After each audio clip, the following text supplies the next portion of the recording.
안녕하세요. 오늘도 썰러를 찾아주셔서 감사합니다. 영상 시청 후 구독, 좋아요, 댓글 참여는 다음 영상을 제작하는 데 큰 힘이 됩니다. 오늘의 사연 시작합니다. 안녕하세요.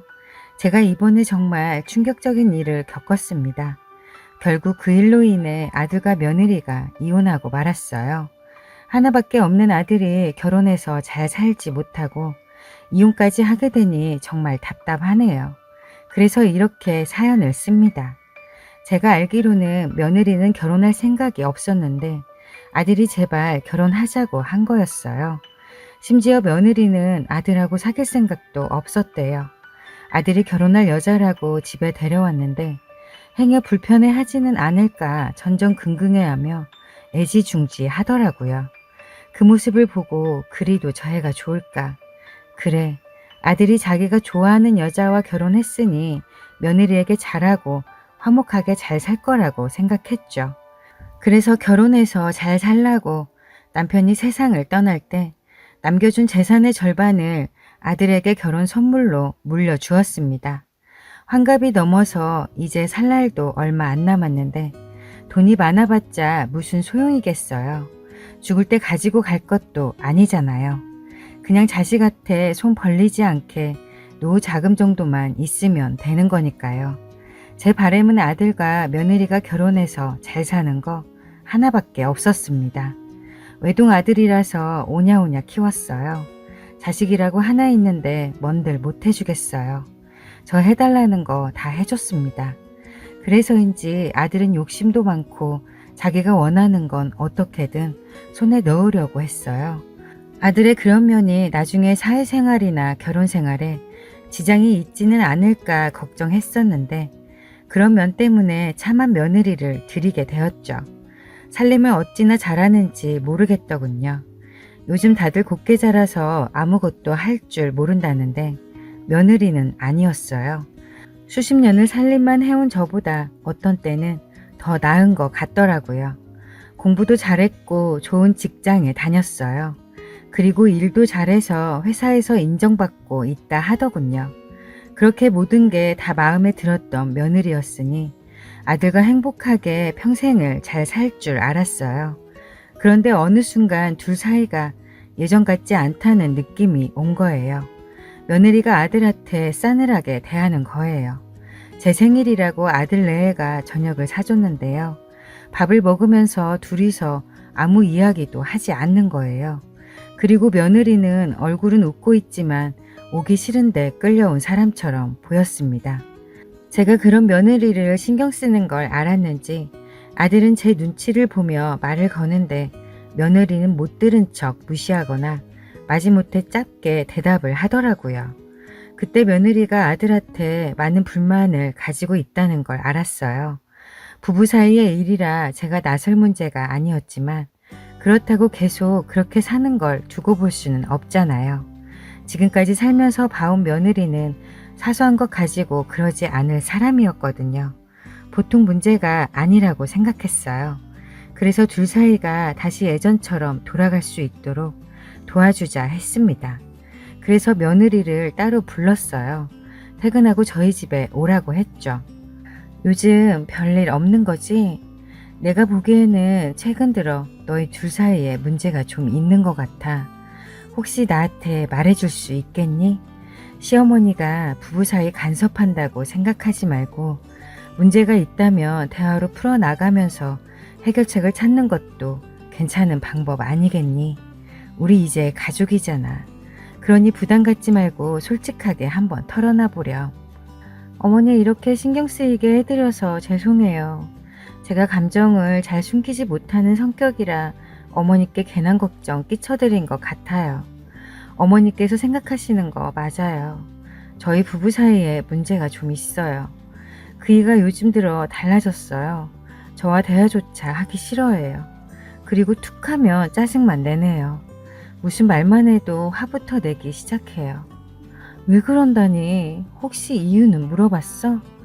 네, 그럼 그냥 싫어졌다고 그래요. 제가 이제는 지겨워졌대요. 그 말만 하고 방으로 들어가 버리고 저와는 대화를 전혀 하지 않으려고 해요. 그리고 저희 각방 쓴 지 좀 됐어요. 부부가 아무리 싸워도 한 입을 덮고 자야지 언제부터 그런 거냐. 이런 일 있으면 진작에 나한테 말하지. 한 3개월 된 것 같아요. 근데 그이가 안방에 절대로 들어오지 못하게 해요. 지금은 서류상으로만 부부인 것 같아요. 저한테 아무 감정도 없는 것 같아요. 어머님도 잘 아시다시피 그이가 저한테 결혼하자고 매달렸잖아요. 결혼하면 행복하게 해준다고요. 그런데 제가 이런 대우받으려고 결혼한 것도 아닌데 너무 힘들어요.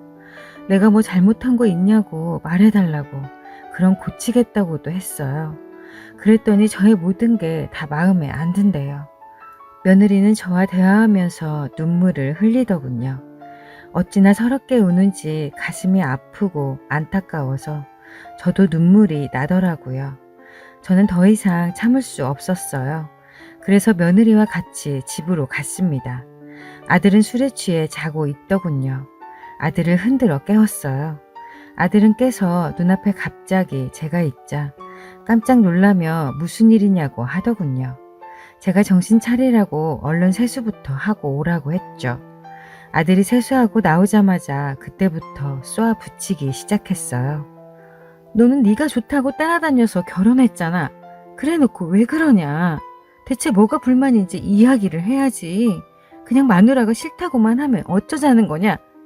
그랬더니 아들이 내가 아직도 어린애인 줄 아냐며 대들기 시작하는 거예요. 그리고 며느리에게 화를 내면서 저한테 괜히 쓸데없는 소리를 해서 이 사단을 만들었다고 하더군요. 저는 화가 났지만 아들을 달래서 일단 문제가 뭔지 들어보려고 했어요. 그런데 아들은 술을 너무 많이 마셨는지 제정신이 아니더라고요. 앉아있는데 꾸벅꾸벅 조는 거예요. 도저히 제대로 된 이야기를 할 수가 없었어요. 결국 자고 일어나서 이야기하기로 했어요. 저는 작은 방에서 자려고 누웠는데 싱숭생숭 하더라고요. 밤새 뒤척이며 한숨도 못 잤습니다. 그런데 새벽에 밖에서 무슨 소리가 들리는 거예요. 그래서 나가보니 며느리가 새벽같이 주방에 나와 못난 아들놈 속 버릴까봐 해장하라고 콩나물국을 끓이고 있는 거예요. 그 모습을 보고 있으려니 가슴이 찢어지더군요. 아들놈 뭐가 이쁘다고 저러는지 싶었어요. 그런데 그때 아들이 나와서 기껏 한다는 소리가 나 물 좀 줘 이러는 거예요. 그러니까 며느리는 물을 또 가져다 주더군요. 그 모습을 보니 화가 났어요. 저는 며느리가 가져온 물컵을 빼앗아서 제가 마셔버렸어요. 그리고 아들에게 네 물은 네가 떠다 마셔라. 너는 손이 없냐 발이 없냐. 얘가 너 시중 들려고 결혼했냐 라고 했어요. 그랬더니 머리 아파서 그런다고 하더군요. 그건 네가 술 처먹어서 그런 거잖아. 너 엄마랑 이야기 좀 하자. 너 진짜 왜 그러냐? 너는 네 마누라 마음 하나 어루만져주지 못하냐? 왜 마누라를 울려? 이 못난 놈아. 엄마는 아무것도 모르면서 그러지 마요. 집사람한테 뭘 어떻게 들었는지 모르겠지만 나는 잘못 없어요. 다 저 사람이 문제예요. 같이 있으면 하루 종일 잔소리. 얼마나 미치는 줄 아세요? 빨래는 빨래통에 갖다 놔라. 지저분하면 좀 치워라. 이거 해라 저거 해라. 얼마나 바라는 게 많은 줄 알아요? 그러기만 하면 다행이에요. 하지 말라는 건 왜 이렇게 많은지. 소파에 누워있지 마라. 밑에서 쫓아오니까 쿵쿵대지 마라. 술 먹지 마라. 내가 술 먹고 싶어서 먹는 줄 알아요? 사회생활 하다 보니 어쩔 수 없이 먹는 거지. 정말 저 사람하고 계속 이렇게 살다가는 난 숨이 막혀서 죽을 거예요. 그래서 나 저 사람하고 갈라서려고요. 엄마가 제발 저 사람 좀 설득해줘요. 내가 갈라서자니까 죽어도 싫대요. 엄마, 하나뿐이 없는 아들 죽는 꼴 보기 싫으면 나 헤어지게 도와줘요. 제발. 아들이 불만이라고 하는 것들을 듣고 있자니 정말 어처구니가 없었어요. 결혼해서 한 가정을 꾸리고 사는 남자가 하기에는 너무 철없는 말들이었거든요. 내가 자식을 잘못 키웠구나 싶었습니다. 이렇게 키워놓고 장가를 보내서 남의 귀한 딸을 힘들게 했구나 라는 생각이 들더군요. 며느리 보기 창피하더라고요. 그동안 정말 열심히 잘 키웠다고 생각했는데 아들이 말하고 행동하는 것들이 얼마나 무책임하고 철없어 보이던지요. 모두 제 잘못인 것만 같더라고요. 저는 더 이상 참기 힘들어서 결국 아들 얼굴에 손이 올라가 버렸습니다. 아들도 성인이니 좋게 대화로 풀어가려고 했지만 아들이 억지만 부리잖아요. 계속 듣고 있으려니 부하가 나서 어쩔 수 없었어요. 어렸을 때부터 한 번도 맞은 적 없던 아들은 저의 갑작스러운 행동에 놀랐는지 아무런 말도 하지 않고 현관문을 쾅 닫고 나가 버렸습니다. 저는 온몸이 덜덜 떨렸어요. 도저히 진정이 안 되더라고요. 철없는 아들에게 화가 난 것도 있었지만 이 노릇을 어떻게 해결해야 할지 모르겠더군요. 그때 며느리가 제 손을 잡아주면서 죄송하다고 하면서 울었어요. 며느리의 그런 모습이 너무 안타까웠어요. 그래서 그냥 이혼하고 새 출발하는 게 어떻겠냐고, 다 내가 아들을 잘못 키운 죄다고 미안하다고 했죠. 그랬더니 자기가 더 노력해서 잘 지내보겠다며 행복하게 사는 모습을 보여드려야 하는데 이런 모습 보여드려서 죄송하다고 하는 거예요. 이렇게 착하디 착한 아내에게 왜 그렇게 하는지 모르겠더군요. 며느리도 출근해서 저는 집에 혼자 있게 되었어요. 저는 집을 청소 좀 해주려고 했어요. 그런데 며느리가 집안일을 야무지게 다 해놔서 제가 손댈 게 없더군요. 그래서 시장 가서 장을 봐와서 아들이 좋아하는 음식을 좀 해놓기로 했죠. 아들이 들어오면 이번에는 달래가며 잘 이야기해보려고 했어요. 아들을 너무 감정적으로만 몰아간 것 같았거든요. 음식을 다 장만해놓고 얼마 안 있으니 며느리가 퇴근해서 들어왔어요. 오자마자 거둔다고 하길래 다 했으니 옷 갈아입고 씻고 나으라고 했어요. 30분쯤 지나자 아들이 들어왔어요. 그런데 아들은 저를 보자마자 한다는 말이 아직도 안 갔냐는 거예요. 저는 아침에 하던 이야기 마저 해야지 라고 했죠. 그랬더니 둘이서 이야기 잘 해볼 테니 걱정하지 말고 자리 좀 피해 달라고 하더군요. 그 소리를 듣고 며느리를 쳐다보니 그러세요 어머니, 걱정하지 마세요 라고 하더군요. 하지만 아들이 아침에 어떻게 하는지를 봤으니 가지 않으려고 했어요. 하지만 며느리가 계속 괜찮다고 하고 어차피 둘이서 풀어야 할 문제니까 알았다고 하고 나왔습니다. 아들보다 며느리를 믿고 그렇게 한 거였어요. 다음날 며느리한테서 전화가 왔어요. 어제 잘 이야기해서 풀었다고요. 그래, 잘했다. 정말 고맙다. 혹시라도 아범이 또 그러면 나한테 바로 말해. 혼자 속 끓이지 말고, 알았지? 라고 했어요. 며느리는 알겠다고 하더군요. 그렇게 아들과 며느리의 관계가 회복된 줄 알았어요. 그 일이 있고 일주일 정도 지났을 때 아들 내외랑 저녁을 같이 먹으려고 했어요. 제가 아들에게 손을 댄 것도 미안하다고 할 겸 착한 며느리 맛있는 것도 먹일 겸 해서 겸사겸사 먹으려고 했습니다. 그래서 퇴근 시간에 맞춰서 전화했어요. 아들은 전화를 받지 않아서 며느리에게 했죠. 며느리에게 저녁 먹자고 하니까 선뜻 대답을 못하고 머뭇머뭇 하는 거예요. 그래서 왜 무슨 일 있냐고 했어요. 그랬더니 그제서야 다 이야기하더라고요. 저는 둘이서 잘 화해하고 푸른 줄 알았던 그날, 실제로는 정말 크게 싸웠더라고요. 며느리가 대화하자고 했지만 아들이 싫다고 그냥 이혼해달라고 했대요. 그러면서 자기 짐을 대충 싸들고 나가 버렸대요. 잡으려고 했지만 뿌리치고 나가는데 도저히 어떻게 할 수 없었다고 하더군요. 왜 이야기하지 않았냐고 하니까 저 걱정할까 봐서 그랬다는 거예요. 아무튼지 간에 그럼 아들 어디 있는지 아냐고 했어요. 그랬더니 모르겠다고 하는 거예요. 전화를 안 받아서 회사로 찾아가 봤는데 회사에 사표를 냈다고 하더랍니다. 그 뒤로 어디 갈 만한 곳을 다 가보고 친구나 동창한테 다 물어봤지만 아들의 행방을 알 수 없었대요. 그러지 않아도 오늘쯤 저를 찾아와서 말하려고 했다고 하더군요. 문제가 정말 심각했어요. 아들이 회사까지 간두고 사라졌으니까요. 너무나 무책임한 아들의 행동에 화가 머리 끝까지 났습니다. 돌아오면 크게 혼을 내서 다시는 그런 행동을 못하게 해야겠다 마음먹었어요. 그런데 그러지를 못했어요. 금방 돌아올 줄 알았던 아들이 그렇게 사라진 지 1년이 다 되어가도록 오지 않았거든요. 아들이 사라지고 실종신고를 했지만 단순 가출이라 어쩔 방도가 없다고 하더군요. 그런데 1년쯤 되었을 때 경찰서에서 연락이 왔어요. 아들이 지금 경찰서에 잡혀 있다고 하는 거예요. 그래서 며느리와 같이 부랴부랴 갔습니다. 그런데 서울이 아닌 대구에 있는 경찰서였습니다. 1년 만에 본 아들의 모습은 말이 아니었어요. 피죽 하나 못 얻어 먹었는지 살도 많이 빠지고 맨날 술만 먹었는지 얼굴색도 많이 안 좋아 보이더군요. 그래도 다행이라는 생각이 들었어요. 하도 연락이 없어서 혹시 잘못된 건 아닌가 했거든요.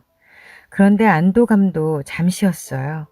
아들이 경찰서에 잡혀온 이유를 듣고 그 자리에 주저앉고 말았습니다. 아들은 사람을 때렸더라고요. 어떻게 된 거냐면 아들은 1년 전에 집을 나와서 무작정 대구로 갔대요. 가서 일은 하지 않고 돈이 필요하면 제가 결혼하면서 준 돈을 빼서 쓴 거였습니다. 그런데 여자가 나온 술집을 다녔고 그 돈을 다 써버린 거죠. 제가 5억을 줬는데 그 돈을 다 유흥으로 날린 거예요. 어떻게 하면 그 큰 돈을 그렇게 1년도 안 되어서 다 쓸 수가 있는지 이해가 안 되었어요. 정말 기가 차더군요. 아무튼 돈이 다 떨어지자 나쁜 생각을 한 거예요. 나이 많은 여자를 만나서 돈을 타내려고 했던 거죠. 그렇게 만난 여자가 50대 후반인 저와 나이가 얼마 차이 안 나는 여자를 만났고 용돈으로 5만 원, 10만 원씩 받으며 생활했대요. 그러다 그 여자 남편이 알게 되었고 시비가 붙어서 싸움까지 한 거였습니다. 아들은 지가 잘못해놓고 도리어 그 남자를 때려서 병원에 입원까지 시킨 거였어요. 다행히 합의를 보면 풀려날 수 있다고 하더군요. 저는 합의는 무슨 놈의 합의냐고 그냥 콩밥 먹으라고 했어요. 그런데 며느리가 어떻게 그러냐고 하는 거예요. 제가 반대했지만 며느리가 결국 돈을 주고 합의를 했고 아들은 경찰서에서 나오게 되었죠. 그런데 아들은 아직 정신을 못 차렸고 믿는 구석도 없으면서 며느리한테 나 감옥 안 가게 해줬다고, 나랑 다시 잘해보려는 생각 가지고 있다면 버려, 나 너라면 정말 지긋지긋해, 이러는 거예요. 제가 뒤에서 그 소리를 듣고 아들놈 등짝을 한 대 세게 쳐줬어요. 야 이놈아, 네가 그런 말 할 자격이 되냐? 너 이놈의 자식, 그 돈 내가 결혼해서 마누라랑 사는 데 쓰라고 했지 너 술 처먹는 데 쓰라고 했냐? 돈이야 벌면 된다고 해도 남의 가정 있는 여자를 돈 때문에 만나? 그것도 엄마 버린 여자를 그런 짓거리 하고 싶더냐? 그래놓고 네가 무슨 염치로 잘한 애 마누를 입에 올려? 너희 둘 이혼해라 당장. 네 어머니, 저도 이제 그만하려고요. 당신 내가 합의해준 거 당신이랑 다시 잘해보려고 그런다고 생각하나 본데 당신 착각이 너무 심한 거 아니야? 난 그저 당신 인생이 안타까워서 어머니 봐서 마지막으로 도와준 거야. 이혼하고 나면 당신이 죽든 말든 나 상관 안 해. 알겠어? 그렇게 아들과 며느리는 이혼하게 되었네요.